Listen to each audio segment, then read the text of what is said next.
up your engine!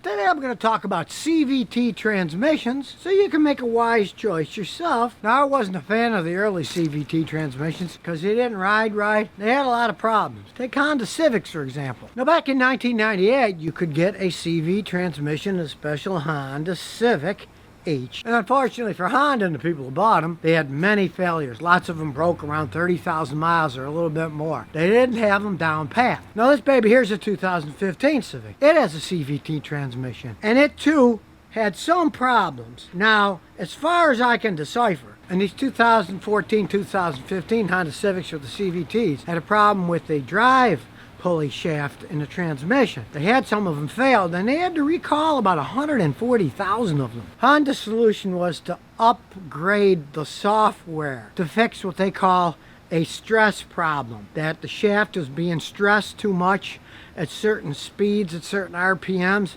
and the software was going to reduce the wear. Now, being a mechanic myself, kind of a cop-out solution really, because if they had a problem with those shafts, let me tell you, they would have had to rebuild every single one of those. That would have cost them a fortune. So their sort of cop-out was, we'll reprogram them so it will have less wear. Now, Honda's a good company. They make their own transmissions, just like Toyota does. And they seem to have fixed their problems. I haven't seen any problems with the Honda CVTs 2016 up yet. So it seems that they figured out what was wrong. But really, they should have rebuilt all the transmissions of these cars, but it would have cost them too much money, so they did a software fix, which, as far as I'm concerned, a lot of companies do that. Chrysler does it in a lot of theirs. But I do have to say, at least the Hondas, they're not like the Chryslers where they tell you, we'll reprogram it and it'll work right. They reprogram and the thing still doesn't work right. These things actually work perfectly fine, but what was happening is with some of them, the shafts would break and then they wouldn't work at all. It wasn't like they'd shift bad all the time. They would work perfectly fine until the things broke. But as I said, as time goes on, they seem to be perfecting these CVT transmissions for what they are. They don't have gears, they have belts and pulleys and drum systems. They're a different system that keeps the engine theoretically at the most efficient RPMs when you're going down the road. It's a very complex computer-controlled system, yes, but they do work a lot better than they used to. As you can see when we go into the Honda, it just looks like a regular transmission. Doesn't look that different than this Honda. It has the same oil drain plug here, just like the old ones did. They don't look all that much different, but internally they're radically different. Now, if you compare the CVT transmissions to another newer style one, the dual clutch transmissions, the dual clutch transmissions started out as speed burners in European cars. What they basically are is a standard transmission that has two physical clutches with clutch plates that wear out over time, that a computer automatically shifts them, and since there's two clutches, they always have to have an even number. They can have 6-speed, 8-speed, 10-speed, whatever. The problem with them is, since they're basically a standard transmission, though they have two dry clutches instead of one like when you drive it, they do wear the clutches. The clutches are dry clutch all by themselves, dry. You're not shifting it, the computer is. It's still got cylinders that have to release the clutch so that it can shift gears. The clutches do eventually wear out on them. So although they perform really well, because basically it's a standard transmission with a lot of gears that's shifted by a computer, when they break, whew, they cost a fortune to fix. Plus, they just flat wear out. Like a standard transmission car, eventually the clutch wears out. The friction material wears out,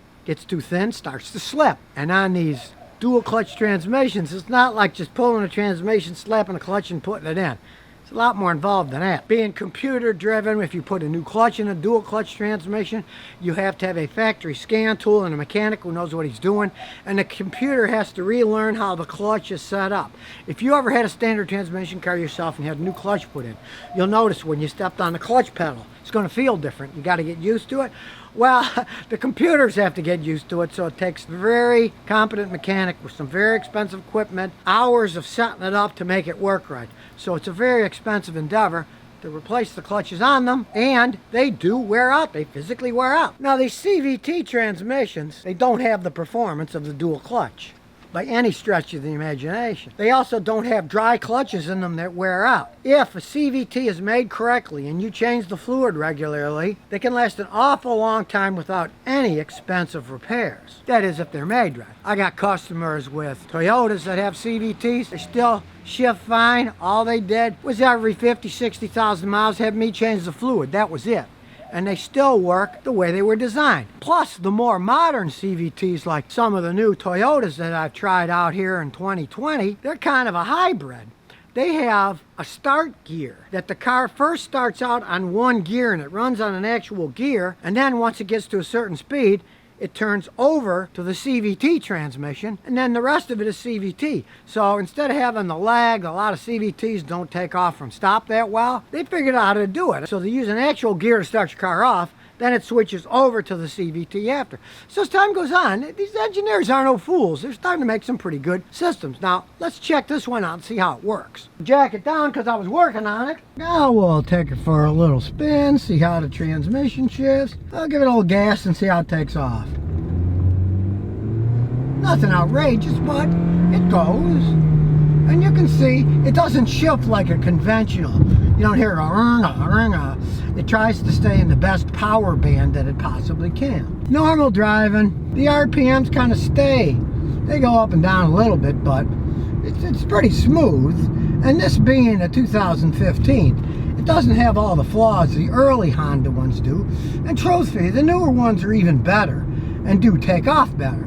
But this one, hey, it's got some mileage on it. It still works fine. As you can see, it's got 85,000 miles on it. It still works perfectly fine. Not a race car. This isn't a Civic R.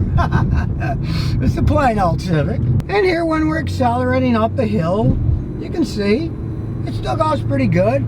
You can hear the engine. It's not over revving or anything, and it isn't particularly slow. It's got decent acceleration. Now, it's certainly not a race car, but it's a dependable economy car. And as I said, just like Toyota, Honda makes their own transmissions. And over time, they make them better. They don't just build something and scrap it.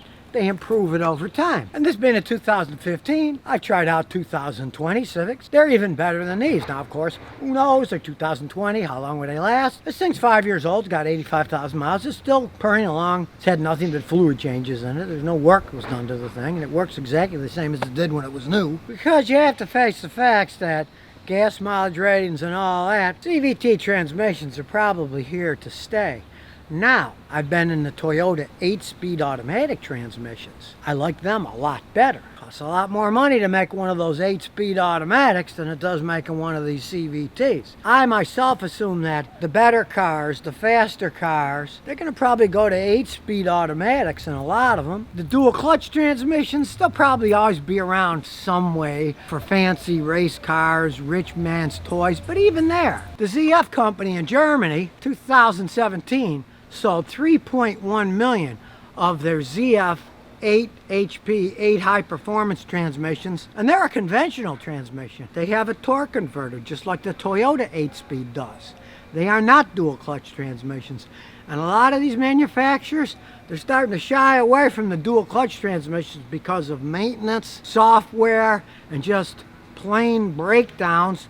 They're a higher stress transmission. They're a lot more complex with the computer shifting the gears using 2 dry clutches. For a lot of cars, these CVTs are probably going to be around for quite some time. And as I said, they seem to be perfecting them, adding the launch gear to them so they can take off fast on that first launch gear and then switch over to the CVT once you get to a certain speed, which is kind of interesting because what that does is it puts most of the strain on the gear that's solid. They can actually make the transmission lighter and not as heavy duty because it's not taking the big strain of taking off from 0 to 20, 25 miles an hour. So then they weigh less and they get even better gas mileage, which is the name of the game for these manufacturers. So as time goes on, it seems that the good manufacturers at least are perfecting these CVT transmissions. Years ago I said to myself, I don't like them. Hey, maybe one day they'll perfect them.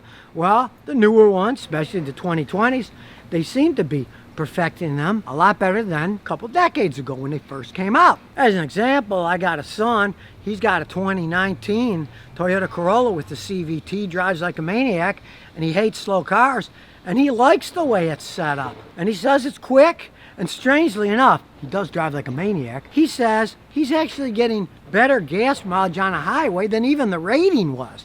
And that's something for somebody with a lead foot. So now I know a little bit more about different types of transmissions and why you might end up having a CVT transmission in the next car you buy. Just listen to old Scotty here. Make sure you buy the right one. So if you never want to miss another one of my new car repair videos, remember to ring that bell.